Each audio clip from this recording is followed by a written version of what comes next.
ರಾಜ್ಯದ ಇತ್ತೀಚಿನ ಸುದ್ದಿಗಳನ್ನು ನೋಡಲು ಪೂರ್ವಗಾಮಿ ಟಿವಿ 10 ಲೈಕ್ ಮಾಡಿ, ಶೇರ್ ಮಾಡಿ, ಬೆಲ್ ಐಕಾನ್ಗೆ ಕ್ಲಿಕ್ ಮಾಡಿ.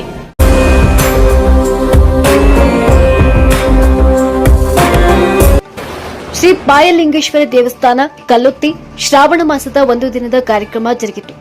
ಇನ್ನು ಈ ಕಾರ್ಯಕ್ರಮವನ್ನು ನಡೆಸಿಕೊಟ್ಟಂತ ಪರಮ ಪೂಜ್ಯ ಶ್ರೀ ಮಾಂತೇಶ ಸ್ವಾಮಿ ಅವರ ವತಿಯಿಂದ ಶ್ರೀ ಪಾಯಲಿಂಗೇಶ್ವರ ಮತ್ತು ರೇಣುಕಾದೇವಿ ಪಲ್ಲಕ್ಕಿ ಉತ್ಸವ 11/8/2025 ಪಲ್ಲಕ್ಕಿ ಉತ್ಸವ ನಡೆಯುತ್ತದೆ.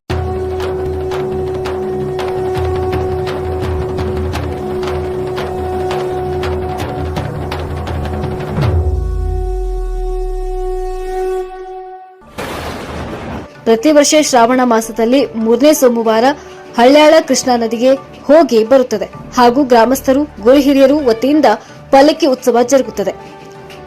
ಬ್ಯೂರೋ ರಿಪೋರ್ಟ್ ಸಂತೋಷ್ ಹೊನಕಾಂಡೆ, ಪೂರ್ವಗಾಮಿ ಟಿವಿ 10 ನ್ಯೂಸ್.